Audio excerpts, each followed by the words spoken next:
আসসালামু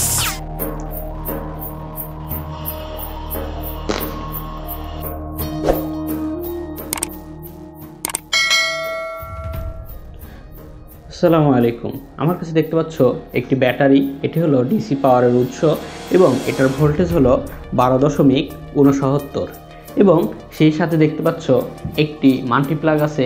এই মাল্টিপ্লাগটা হলো এসি পাওয়ারের উৎস, যেটা আমরা বাসাবাড়ি থেকে নিয়েছি। সেই এসি পাওয়ারের ভোল্টেজ আমরা দেখব। এসি পাওয়ারের ভোল্টেজ দেখতে পাচ্ছ 225। চলো আজকে জানবো ডিসি বা ডাইরেক্ট কারেন্ট, এসি বা অল্টারনেটিং কারেন্ট সম্পর্কে বিস্তারিত। এখন জানা যাক ডিসি কারেন্ট বা ডাইরেক্ট কারেন্ট কি। মনে করো একটি চাকা এ থেকে বিতে যাচ্ছে, কিন্তু বি থেকে এতে আসবে না। তখন আমরা কি বলবো? সেই চাকাটার দিক হলো একদিকে, অর্থাৎ একমুখী, অর্থাৎ এক ডিরেকশনে যাচ্ছে, কোনো এর পরিবর্তন আসছে না। এখন এই চাকার জায়গাতে চিন্তা করো ইলেকট্রন, অর্থাৎ ইলেকট্রন এ থেকে বিতে যাবে কিন্তু কখনো বি থেকে এতে আসবে না, অর্থাৎ তার ডিরেকশন হলো একটি, অর্থাৎ এই কারেন্টটা হলো একমুখী কারেন্ট। আবার এটাকে আমরা বলছি ডাইরেক্ট কারেন্ট বা ডিসি কারেন্ট। আশা করি এই ডিসি কারেন্ট সম্পর্কে বুঝতে পেরেছো। তাহলে সম্পূর্ণ যদি আমরা করি, তো ডিসি এমন একটি কারেন্ট যেটা হলো একমুখী হবে, যার কোনো দিক পরিবর্তন হবে না। এখন আসো আলোচনা করা যাক এসি কারেন্ট নিয়ে। সেম পরিকল্পনা করো, একটা চাকা এ থেকে বিতে যায়, আবার ঠিক বি থেকে এতে আসে। এই যে পরিবর্তন করছে এটা হলো অল্টারনেট করছে। এই যে অল্টারনেটিং, এটা কি বলছি? AC current. এখন তুমি যদি চাকার জায়গাতে ইলেকট্রন চিন্তা করো, তাহলে এসি কারেন্ট আমরা পেয়ে গেছি। অর্থাৎ এসি কারেন্ট কি হবে? এ থেকে বিতে যাবে, বি থেকে এতে আসবে।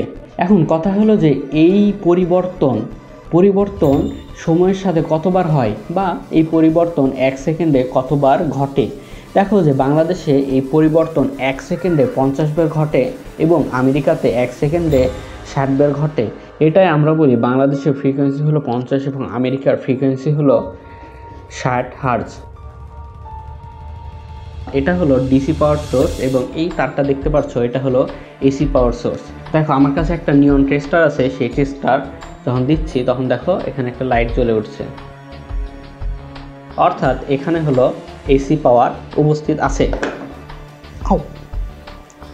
ঠিক এই এসি পাওয়ারকে ব্যবহার করে থমাস আলভা এডিসন এসি বিদ্যুৎকে বিপজ্জনক প্রমাণ করেছিলেন এবং এসি বিদ্যুৎ ব্যবহার করে হাতিকে হত্যা করেছিলেন, যাতে মানুষ এসি বিদ্যুৎ ব্যবহার না করে ডিসি বিদ্যুৎ ব্যবহার করে। কিন্তু এই এসি বিদ্যুৎ আবার কিছুই করতে পারবে না। যেমন ধরেন আমি এটা যদি হাত দিই, এটাতে কিন্তু কারেন্ট উপস্থিত আছে, হাত দিছি তাও কিছু হচ্ছে না। এখন আমার গায়ে হলো এসি বিদ্যুৎ আছে, দেখেন যে এই লাইটটা জ্বলে উঠছে, তো এখানে একটু হালকা শক দিচ্ছে। তারপরে কিন্তু যখন আমরা টেস্টার না জ্বালাচ্ছি, যদি বিদ্যুৎ ধরে রাখি, কোনো শক পাচ্ছি না। ঠিক এই কারণে পাখিরা বিদ্যুৎ তারে বসলে শক খায় না। পাখিরা শুধুমাত্র একটি তারের উপর বসে, তাই সার্কিট সম্পন্ন হয় না। কিন্তু যদি দুইটা তার ধরো, তাহলে শক খাবা এবং সার্কিট সম্পন্ন হবে এবং তুমি মারাও যেতে পারো। আমার হাতে দেখতে পাচ্ছ একটা রেজিস্টার দিয়েছি এবং সেই রেজিস্টার এখন শর্ট করব এবং সেই রেজিস্টারে কি ঘটবে এবং কেন ঘটবে, এটা তোমরা কমেন্ট বক্সে জানাবা।